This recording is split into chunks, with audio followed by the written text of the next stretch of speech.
Lectura del Santo Evangelio según San Marcos, capítulo 5, versículos del 21 al 43. En aquel tiempo, Jesús atravesó de nuevo en barca a la otra orilla, se reunió mucha gente a su alrededor y se quedó junto al mar.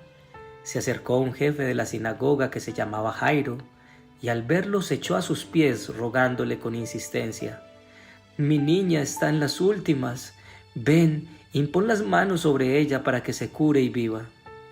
Se fue con él y lo seguía mucha gente que lo apretujaba. Había una mujer que padecía flujos de sangre desde hacía 12 años. Había sufrido mucho a mano de los médicos y se había gastado en eso toda su fortuna. Pero en vez de mejorar se había puesto peor. Oyó hablar a Jesús y acercándose por detrás entre la gente, le tocó el manto pensando: «Con solo tocarle el manto curaré».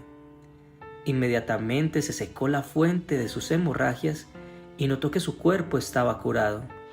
Jesús, notando que había salido fuerza de él, se volvió enseguida en medio de la gente y preguntaba: «¿Quién me ha tocado el manto?». Los discípulos le contestaban: «¿Ves cómo te apretujaba la gente y preguntas: ¿quién me ha tocado?». Él seguía mirando alrededor para ver a la que había hecho esto. La mujer se acercó asustada y temblorosa al comprender lo que había ocurrido.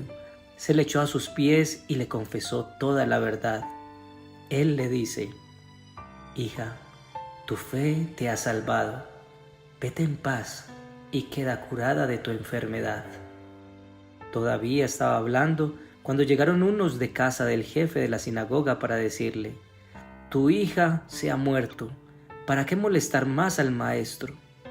Jesús alcanzó a oír lo que hablaban y le dijo al jefe de la sinagoga: «No temas, basta que tengas fe». No permitió que lo acompañara nadie más que Pedro, Santiago y Juan, el hermano de Santiago. Llegaron a casa del jefe de la sinagoga y encuentran el alboroto de aquellos que lloraban y se lamentaban a gritos, y después de entrar les dijo: «¿Qué estrépito y qué lloro son estos? La niña no está muerta, está dormida». Se reían de él, pero él los echó a todos y con el padre y la madre de la niña y sus acompañantes entró donde estaba la niña.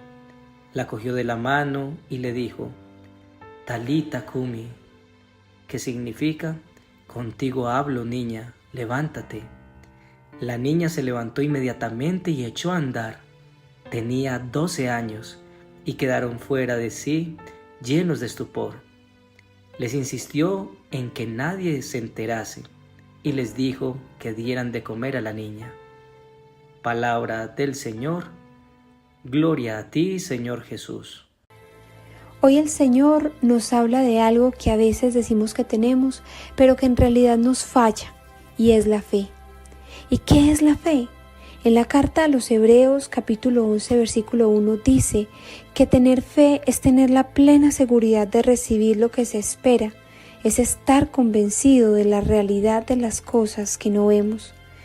Vamos a reflexionar sobre los 3 mensajes sobre la fe que el Señor nos quiere dar hoy como familia. Primero, el amor por encima de todo. Segundo, si tienes fe, Jesús se mueve por ti. Y tercero, ¿te burlas de la fe? Primero, el amor por encima de todo. Dice en su palabra que mientras Jesús hablaba, se acercó un jefe de los judíos que se arrodilló ante él y le dijo: «Mi hija acaba de morir, pero ven tú, impón tu mano sobre ella y vivirá». Como bien hemos visto, los jefes y autoridades judíos no eran simpatizantes de Jesús, pero muchos de ellos veían sus milagros, aunque algunos se iban en contra de él porque hacía sus milagros en sábado. Más adelante veremos cómo cuando Jesús resucitó a Lázaro, querían matarlo porque mucha gente empezó a seguirlo. Pero hoy, la enfermedad y la muerte tocó la puerta de uno de estos líderes.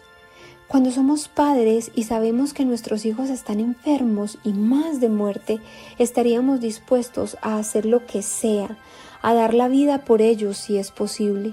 Un jefe judío, un opositor de Jesús. ¿Qué hubiera hecho nuestra humanidad rencorosa en el lugar de Jesús? Ustedes me han hecho la vida imposible, pues no sanaré a tu hija. Gracias a Dios Jesús no es como nosotros. Para Él el amor está por encima de todo. Jesús se levantó y se fue a sanar a su hija. Se nos hace familiar este pasaje del Evangelio: amen a sus enemigos y oren por quienes los persigan. Jesús definitivamente era verbo. Todo lo que decía lo hacía. Tu esposo llegó de mal genio a casa, entonces respóndele con amor. Y no es que tu familia sea tu enemigo, pero las situaciones sí, cuando estamos cansados, irritados o sentimos que nos lastimaron y nos es difícil perdonar. Sé que esto suena muy bonito en el papel.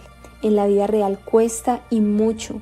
En estos momentos de fricción con otras personas afuera y dentro de nuestra familia, y muy especialmente dentro, porque a veces es con nuestra familia con quienes somos más severos y menos compasivos, recordemos esta palabra: seamos misericordiosos como Dios es misericordioso.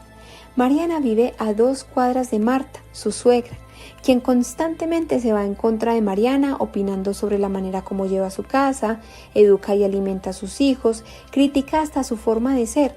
Un día su suegra se enfermó, le dio una fuerte gripa que prácticamente la acostó. Ella no tenía más hijos y su hijo trabajaba todo el día. Mariana amaba a Jesús y quería seguir su ejemplo, y sabía que en su palabra Él nos manda a poner el amor por encima de todo. Recordó a Jesús cuando ayudó a la hija de Jairo, siendo él un líder judío, y los líderes judíos se oponían al Señor en su gran mayoría. Entonces Mariana se ofreció a cuidar a su suegra. No fue fácil, puesto que ella criticaba lo que Mariana hacía. Finalmente, con ayuda de Dios, la suegra se alivió. Días después, doña Marta se daría cuenta que su hijo no había obligado a Mariana a cuidarla como ella pensaba, sino que Mariana se ofreció voluntariamente a hacerlo. Mariana puso el amor por encima de todo, y esto implica también no esperar necesariamente una retribución o gratitud, así como Jesús lo hizo y lo sigue haciendo con nosotros. Segundo, si tienes fe, Jesús se mueve por ti. ¿Tenemos fe? Una cosa es decir que sí, otra cosa es realmente tenerla. Común denominador de Jairo y la mujer: buscaron a Jesús y creyeron que Él realmente podía sanar, y así pasó. Fe es ver las cosas que no son como si fuesen por el poder de Dios actuando sobre ellas. Lo contrario a la fe es la queja, y es algo tan común, seas o no católico practicante. La queja se opone a la fe porque no refleja nuestra confianza en Dios. Y la fe no solo se debería reflejar en situaciones que nos ponen al límite, como una crisis económica o la enfermedad, sino también en la cotidianidad. ¡Qué frío tan horrible! O bendito y alabado sea el Señor que manda la lluvia. Y si en el fondo nos queremos seguir quejando, hagámoslo a solas con Él en oración para que Él transforme nuestras quejas en fe. Cuando tenemos fe, entendemos que no exigimos nuestra voluntad, sino que manifestando lo que queremos, pedimos que se haga su voluntad y no la nuestra. Comprendemos que las cosas se dan en su tiempo y no en el nuestro. Y por último, somos fieles a Él. Es decir, si le pedimos prosperidad económica y le pedimos que nos ayude, hacemos nuestra parte en el trabajo y esperamos en Él, y no acudimos a supersticiones o soluciones rápidas que están alejadas de Él y su voluntad. Fe es confiar en Él, en que su voluntad es perfecta, en que su tiempo es perfecto y en que mi fidelidad es necesaria. Nicanor tenía un negocio en el que vendía ventanas y puertas de aluminio. Llevaba 12 años en el negocio y con este había sostenido a su familia. Sin embargo, este año estaba pasando por una crisis, puesto que por una deuda que adquirió para hacer unas inversiones que supuestamente aumentarían sus ingresos y que no resultó, pues ahora estaba pagando esa deuda y sus ingresos habían disminuido considerablemente. Nicanor no era mucho de rezar, pensaba que uno rezaba cuando las cosas iban mal, pues ahora era el momento. Le habían recomendado un seminario y que eso posiblemente le ayudaría en su economía. Así lo hizo. Tenía que asistir durante 10 semanas cada miércoles. Nadie en su casa sabía. Sentía vergüenza que lo vieran rezar o que sospecharan que la situación estaba complicada. Poco a poco fue aprendiendo sobre la fe, también que las crisis pueden ser oportunidades de acercarnos más a Dios. Fue entendiendo que él pedía que su negocio mejorara, pero entendió que hay que pedir que Dios nos guíe hacia su voluntad, porque si no, le atamos las manos a Dios. Sin embargo, todos los días salía a ofrecer su negocio y a dejar su información en las constructoras. Aunque nada pasaba, Nicanor sabía que Jesús ya estaba obrando y que su tiempo es perfecto. 3 meses después, 2 negocios y luego 3 más, y así fue aumentando su trabajo. Ahora Nicanor se dio cuenta que Jesús no solo restauró su economía, sino su relación con el Señor. Y tercero, ¿te burlas de la fe? Jesús llegó a casa de aquel jefe y al ver los flautistas y el alboroto de la gente, dijo: «Retírense, la niña no está muerta, está dormida». Se reían de él. Cuando echaron a la gente, entró él, cogió a la niña de la mano y ella se levantó. La noticia se divulgó por toda aquella comarca. Se burlaron de Noé cuando empezó a construir el arca. Se burlaron de Elías cuando él dijo que Dios iba a encender el fuego para quemar la ofrenda. Y todo lo dicho efectivamente sucedió. Como lo dice el Señor en su palabra, sus promesas son eternas y Él cumple, nos guste o no, conforme a nuestra fidelidad. Cuando se rieron de él, echaron a la gente y allí entró Jesús. Cogió a la niña de la mano y ella se levantó. Cuando nuestro hogar está pasando por una crisis, tenemos un hijo enfermo o pasando por alguna dificultad, o tenemos un sueño que confiamos al Señor, tenemos que estar preparados porque habrá gente alrededor que se burle de la fe que tenemos, y burlarse no necesariamente se refiere a reírse. Cuando nos quejamos o no confiamos en Dios y nos falta la fe, es como si nos burláramos de Dios, dudando de su capacidad infinita y su obrar en nuestras vidas. Ahora veamos el ejemplo de Jesús, pero Él los hizo salir.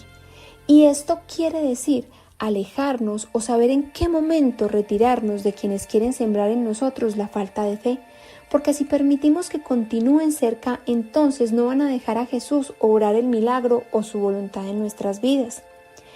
Mariela y Joaquín llevaban casados 16 años, tenían 3 hermosos hijos. Aunque Mariela era muy organizada en las finanzas, Joaquín había perdido el capital familiar 3 veces. La mamá de Mariela le insistía a ella que lo dejara, puesto que decía que su esposo era incapaz de sostener a la familia. Mariela y Joaquín trataban de ser católicos practicantes, aunque a veces Joaquín dejaba de orar por días y de asistir a la iglesia también. En la tercera pérdida, su refugio fue Dios. Joaquín estuvo muy entregado, orando con su esposa todos los días. El negocio de Joaquín empezó a prosperar abundantemente. Su esposa sentía que algo no iba bien. Mariela oraba y ayunaba por su familia. Meses después, Joaquín vuelve a atravesar otra quiebra. Pero a diferencia de las otras pérdidas, esta vez ella estaba fortalecida. Y un día le dijo a su mamá que no le hablara más mal de Joaquín, que entendía su preocupación por ella, pero que Dios estaba obrando en la vida de su esposo. Efectivamente, para su esposo fue muy dura la situación porque sentía mucha vergüenza con él mismo y con su familia. Mariela oraba y ayunaba, y cuando tenía oportunidad agradecía a Dios por su bondad y por el trabajo que estaba haciendo con su esposo. Así pasaron unos meses y su esposo poco a poco, con ayuda de Mariela y el don de la fe dado por Dios, fue entregándose a Dios, y esta vez empezó de nuevo, pero Mariela sentía que era diferente. Joaquín empezó un negocio en compañía de su esposa, a quien esta vez le contaba todo lo que hacía. Tomaban decisiones juntos y aunque le costaba un poco, aprendió a honrar y a confiar en su esposa. Ya han pasado 2 años y los que se burlaban callaron. La fe de Mariela en Dios ahora se manifestaba en un esposo restaurado, no solo económicamente, sino espiritualmente. ¿Cómo está tu fe? Si sientes que tu fe es débil, pídele a Dios el don de la fe. Pidamos que nos enseñe a confiar en Él, en su voluntad, en su tiempo y en su amor. Dice el Señor en su palabra: porque yo sé los planes que tengo para ustedes, planes para prosperarlos, no para dañarlos, planes para darles una esperanza y un futuro. Jeremías 29:11. Oración. Amado Señor, gracias porque hoy nos enseñas a poner el amor por encima de todo. Ayúdanos a recordarlo sobre todo en situaciones que nos enfrenten con nuestra familia. Gracias también porque nos muestras que si tenemos fe, tú vas hacia nosotros y aún mucho mejor de lo que imaginamos. No permitas que me burle de tu capacidad infinita, quejándome, y cuando los demás intenten burlarse de mí, dame la capacidad de tomar distancia con humildad y buscarte a ti. Gracias, amado Jesús, por tu amor, tu ejemplo y tu palabra. Ponemos todas estas intenciones en tus manos, te las pedimos en el nombre de Jesús, por el Inmaculado Corazón de María y la fuerza del Espíritu Santo. Amén.